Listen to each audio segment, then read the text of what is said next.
بسم اللہ الرحمن الرحیم الحمد للہ رب العالمین وصلی اللہ علی محمد وآلہ الطاہرین اللہم صلی علی محمد وآلہ محمد۔ بات چل رہی تھی حروف مقطعات کے سلسلے میں، تو کل بتایا کہ قرآن میں کل 29 سورہ ایسے ہیں کہ جن کی ابتدا حروف مقطعات سے ہوتی ہے، اور کل حروف مقطعات جو قرآن میں استعمال ہوئے ہیں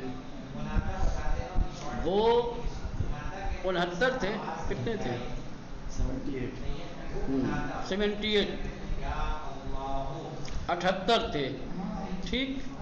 ہاں، اس 78 میں سے جو تکراری ہیں ان کو اگر حذف کر دیا جائے تو 14 بچتے ہیں۔ پھر ان حروف مقطعات کے سلسلے میں علماء مفسرین کی مختلف رائے ہے، مختلف نظریات ہیں۔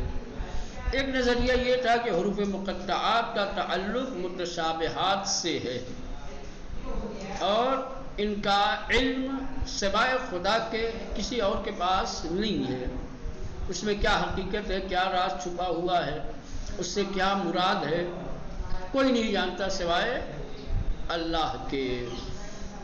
لیکن اس نظریے کی تردید کی گئی ہے، اور تردید کی وجہ یہ ہے کہ قرآن نے جہاں اپنے اوصاف بیان کیے ہیں وہاں قرآن نے اپنی ایک صفت مبین بیان کی ہے، جس کا مطلب ہوتا ہے واضح اور آشکار۔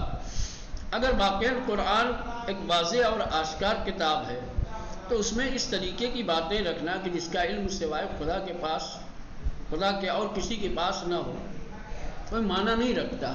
پھر اس کی وضاحت پر سوال ہو، اس کے مبین ہونے پر سوال اٹھے گا کہ یہ کون سی مبین اور واضح کتاب ہے کہ جس کے 29 مقامات ایسے ہیں کہ غیر واضح ہے، پھر کتنے مبین ہے؟ ٹھیک، تو یہ ایک پہلا نظریہ تھا۔ دوسرا نظریہ حروف مقطعات کے سلسلے میں یہ ہے کہ یہ اللہ رسول کے درمیان راز ہیں۔ حروف مقطعات کیا ہے؟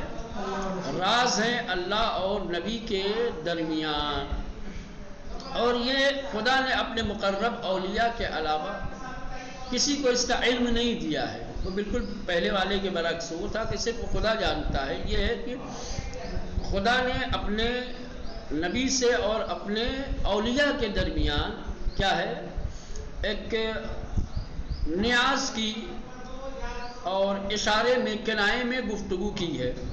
اللہ نے ان کا علم اپنے اولیاء کو عطا کیا ہے، اولیاء جانتے ہیں کہ ان کی حقیقت کیا ہے، ان حروف مقطعات میں کیا راز چھپا ہوا ہے۔ لہذا دوسرا نظریہ کہ حروف مقطعات خدا اور رسول کے درمیان راز ہیں، جنہیں خدا نے اپنے مقرب اولیاء کے علاوہ کوئی نہیں جانتا۔ لا یمس الا المطہرون، جانتے ہیں لیکن کون لوگ؟ جو پاکیزہ ہے، جو اولیاء الہی ہیں۔ ٹھیک، یہ جو دوسرا نظریہ ہے یہ عرفانی ذوق رکھنے والوں کی کہاوت ہے۔ جو لوگ عرفان میں دلچسپی رکھتے ہیں، عرفان کی طرف جن کا رجحان ہے، علم عرفان، ان کا کہنا یہ ہے، ان کی ایک کہاوت ہے کہ اشارے اور کنایے میں بات کرنا دوستوں کا سیوا ہوتا ہے۔ ایک دوست دوسرے دوست سے جب گفتگو کرتا ہے تو اشارے میں اور کنایے میں، جب حبیب کنایے میں بات کرتا ہے، اشارے میں بات کرتا ہے تو محبوب سمجھ جاتا ہے، محبوب جب کوئی بات اشارے میں کرتا ہے تو حبیب سمجھ جاتا ہے۔ یہ حبیب اور محبوب کے درمیان اشارے اور کنایے کی بات ہے۔ لہذا اللہ جانتا ہے، اس کے اولیاء جانتے ہیں، دوسرا کوئی نہیں جانتا، دوسرا بیگانہ رہ جاتا ہے۔ اشاروں میں بات ہو جاتی ہے، وہ سمجھ جاتے ہیں، سمجھ رہے ہیں؟ یہ ہے سید رضی الدین ابن طاؤس متوفی 664 ہجری، ابو عبد الرحمن محمد ابن حسین سلمہ جن کی وفات ہوئی ہے 412 میں، ان کی کتاب ہے حقائق التفسیر۔ اس میں چھٹے امام سے روایت نقل کرتے ہیں، کہتے ہیں کہ چھٹے امام فرماتے ہیں کہ خدا نے الف لام میم کو اپنے اور اپنے رسول کے درمیان رمز اور اشارے کے طور پر رکھا ہے۔ الف لام میم جو کئی سورہ میں آیا ہے حروف مقطعات. چھٹے امام فرماتے ہیں کہ یہ الف لام میم اللہ نے اپنے رسول کے درمیان رمز اور کوڈ ورڈ کے طور پہ، اشارے کے طور پر رکھا ہے تاکہ ان کے علاوہ کوئی دوسرا اسے نہ سمجھ سکے. اس رمز کو حروف کی شکل میں رکھا تاکہ رسول کے لیے آشکار ہو مگر دوسروں کے لیے مخفی رہے. اس کے بعد شیخ صدوق علیہ الرحمہ ابن بابوے ابو جعفر شیخ صدوق جن کا انتقال ہوا ہے 381 ہجری میں، وہ فرماتے ہیں کہ حروف مقطعات کی دوسری مصلحت یہ ہے کہ ان کا علم خاندان عصمت و طہارت سے مخصوص ہے تاکہ ان کے ذریعے معجزات پیش کریں اور دلائل قائم کریں، اور اگر سارے انسانوں کے لیے ان کی آگہی ممکن ہو جاتی تو مصلحت فوت ہو جاتی. مصلحتاً اللہ نے رکھا ہے. حروف مقطعات کو اللہ نے قرآن مجید میں مصلحتاً رکھا ہے، اور اس کا علم اللہ نے خاندان اہل عطرت کے خاندان پیغمبر کے لیے مخصوص قرار دیا ہے، اور انہی کے ذریعے سے اہل بیت اطہار کے ہاتھوں معجزے ظاہر ہوتے ہیں. اگر اللہ دوسروں کے لیے بھی ان حقائق کو آشکار کر دیتا تو مصلحت تھی، وہ مصلحت فوت ہو جاتی، پھر ہر بندہ اس کی حقیقت سے آگاہ ہو جاتا، اور اس کے ذریعے سے اگر معجزات، کرامتیں، غیر عادی عمل اگر ظاہر ہونے والا ہوتا تو دوسرے لوگ بھی ایسا کرنے لگتے. پھر جو خصوصیت تھی، جو مصلحت تھی ان رموز میں، وہ مصلحت فوت ہو جاتی، ختم ہو جاتی. تو اکثر و بیشتر اہل نظر کی یہی رائے ہے کہ حروف مقطعات رمز و اشارات ہیں جن کو مقرب اولیاء خدا کے علاوہ کوئی نہیں جانتا. اس طرح رمز و اشارے میں بات کرنا عربوں کا دستور بھی تھا. رمز کوڈ ورڈ.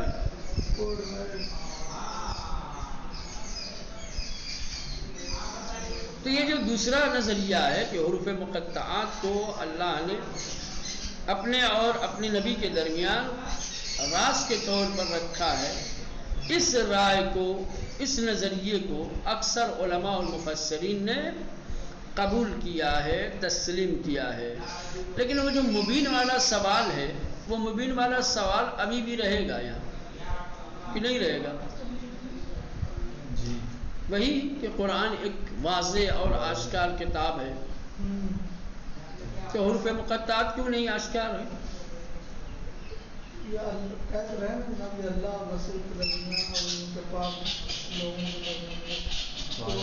کتاب سب کے لیے ہے نا، یہ کتاب تو سب کے لیے ہے نا، تو سب کے لیے آشکار ہونا چاہیے.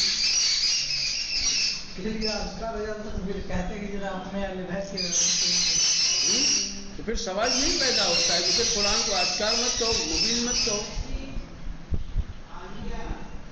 یہ وہی مصلحت والی بات ہے. کچھ چیزیں اللہ نے سمجھ رہے ہیں کہ کچھ حقیقتیں ہیں جن حقیقتوں پر اللہ نے پردہ ڈالا ہے، یا جن حقیقتوں سے صرف اپنے اولیاء کو آگاہ کیا ہے.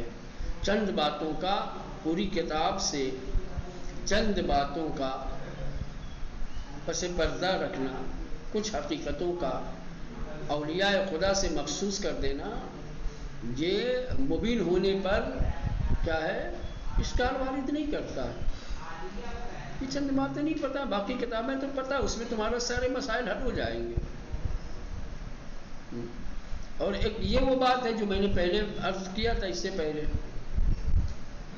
سمجھ رہے ہیں کہ اگر پوری کتاب واضح اور آشکار ہو جاتی تو لوگ اپنے آپ کو کیا ہے، معلم قرآن سے، جن کے پاس قرآن کا حقیقی علم ہے، اس سے اپنے آپ کو بے نیاز سمجھنے لگتے.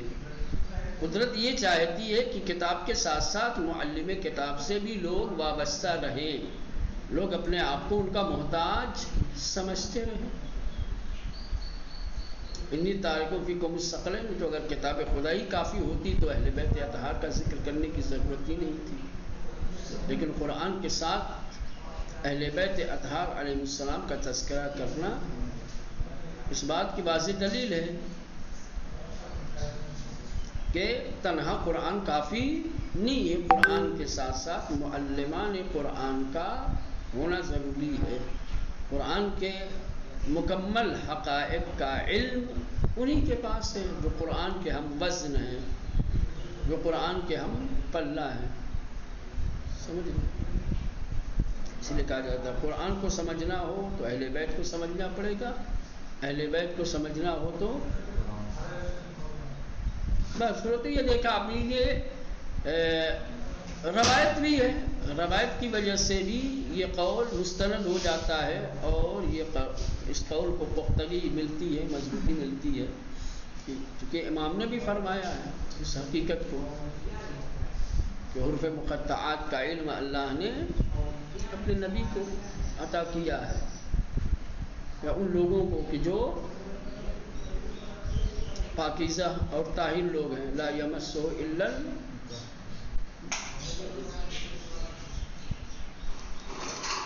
تیسرا قول اور تیسرا نظریہ حروف مقطعات کے سلسلے میں کہتے ہیں کہ حروف مقطعات صرف آواز ایجاد کرنے کا کام کرتے ہیں، نہ رمز و اشارہ ہیں اور نہ ہی بامانہ ہیں اور نہ ہی متشابہات ہیں۔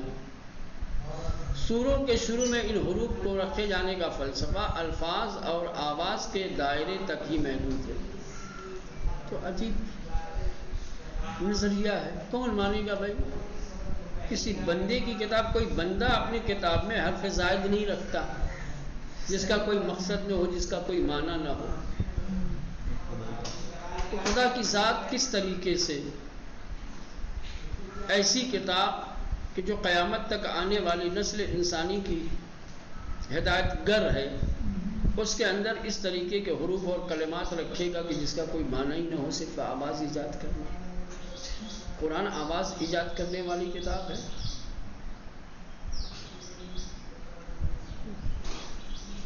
لیکن یہ بھی ایک نظریہ ہے کہ حروف مقطعات صرف آواز ایجاد کریں۔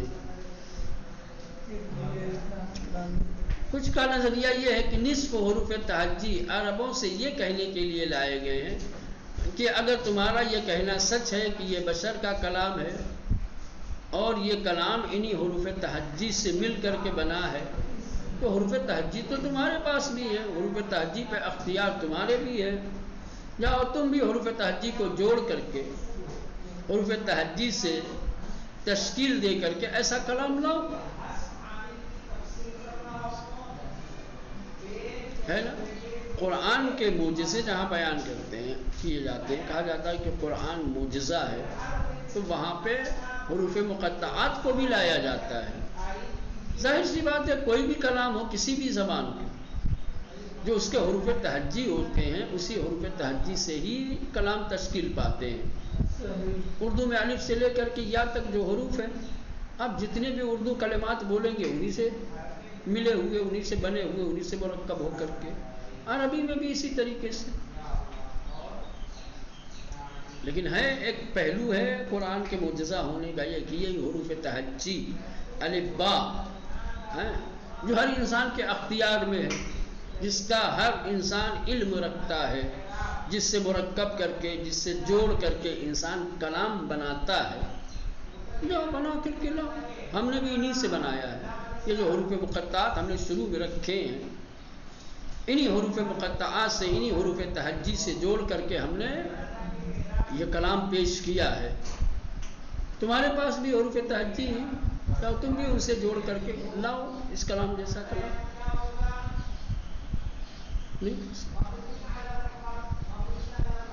تو یہ تو بات صحیح ہے یہاں تک، یہ جو لاسٹ میں کی گئی ہے، کہا گیا ہے کہ کچھ لوگوں کا نظریہ یہ ہے کہ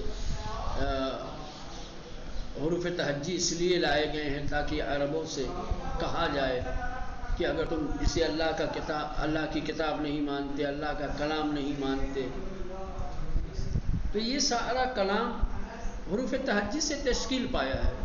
حروف تہجی تمہارے پاس بھی ہیں، تم بھی حروف تہجی سے مرکب کر کے ایسا ہی کلام لے کر کے آؤ۔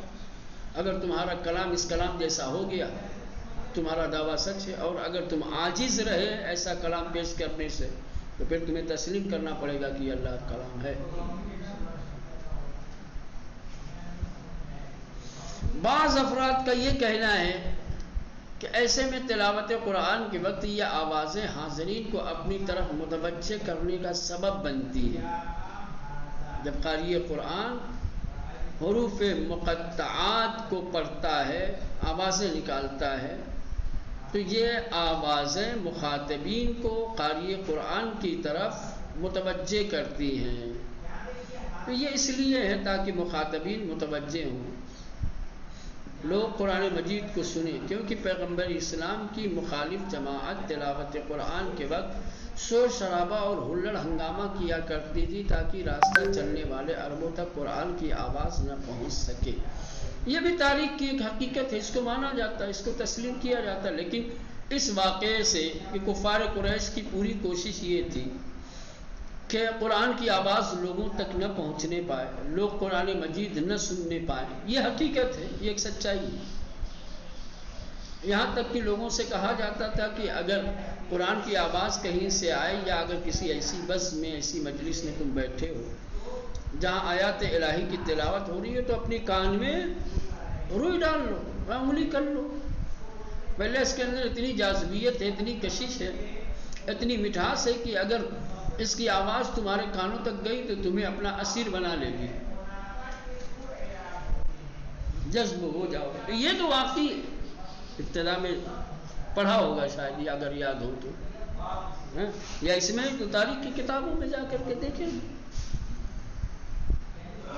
یہ حقیقت ہے، یہ سچائی ہے کہ کفار قریش کسی بھی صورت میں تلاوت قرآن کو دوسرے تک پہنچنا نہیں دینا چاہتے تھے۔ ان کی کوشش یہ تھی، ان کی صحیح یہ تھی، تاکہ اس بات پر تھی کہ قرآن کی آواز کسی کے کانوں تک نہ پہنچنے پائے، اور اس کے لیے بہت سارے اقدامات بھی کیے ہیں۔ لیکن حروف مقطعات کو اس واقعے سے جوڑ کر کے یہ نظریہ قائم کرنا کہ حروف مقطعات کے ذریعے سے لوگوں کی توجہ مبذول ہوتی ہے،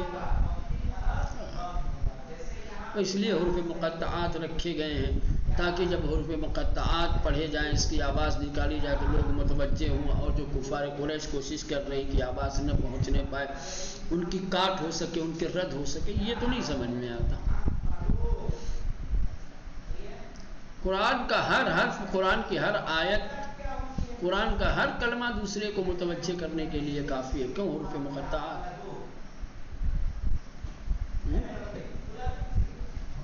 لیکن جوڑا ہے قرآن نے بھی اس بات کو ذکر کیا ہے باقاعدہ طور پر، لا تسمعوا لهذا القرآن، مت سنو، بچو، اس قرآن کی آواز سننے سے بچو، والغوا فیہ، جب یہ ہو قرآن کی تلاوت ہو رہی ہو تو تم لوگ ہلڑ ہنگامہ کرو، شور شرابہ کرو، تاکہ کسی تک اس کی آواز نہیں، لعلکم تغلبون یا تغلبون، ہو سکتا ہے اس عمل کے ذریعے سے تم غالب آ جاؤ، قرآن کی آواز دب جائے اور تمہاری آواز ابھر جائے۔ قرآن کی آواز جب لوگوں تک نہیں پہنچے گی، دب جائے گی، غلبہ تمہارا ہو جائے گا۔ پہلے اگر قرآن کی آواز لوگوں تک پہنچے گی، تم خاموش رہو گے، تو قرآن کے اندر اتنی چاشنی ہے، اتنی جاذبیت ہے کہ وہ اپنی طرف سب کو محو کر لے گی۔ سورہ فصلت۔ بعض علماء کا خیال یہ ہے کہ زیتون، انجیر، شہر مکہ وغیرہ کی طرح اللہ نے ان حروف کے ذریعے بھی قسم کھائی ہے، والتین والزیتون۔ تو بعض علماء کا خیال یہ ہے کہ جس طریقے سے اللہ نے زیتون کی، انجیر کی، شہر مکہ کی اور دوسری چیزوں کی قسم کھائی ہے، ان حروف کے ذریعے بھی قسم کھائی ہے، اور حروف کے ذریعے قسم کھانے کی وجہ یہ ہے کہ ہر زمان میں کلام کی بنیاد حروف ہی پر رکھی جاتی ہے۔ برصورت یہ وہ سب نظریات ہیں کہ جن نظریات میں بہت زیادہ قوت نہیں ہے، جو نظریات بہت زیادہ معقول نظر نہیں آتے۔ ہاں وہی نظریہ وہی قول جو دوسرا تھا کہ یہ راز ہیں اللہ کی طرف سے اس کے نبی کے لیے، گفتگو ہے حبیب و محبوب کے درمیان رمز و رموز والی،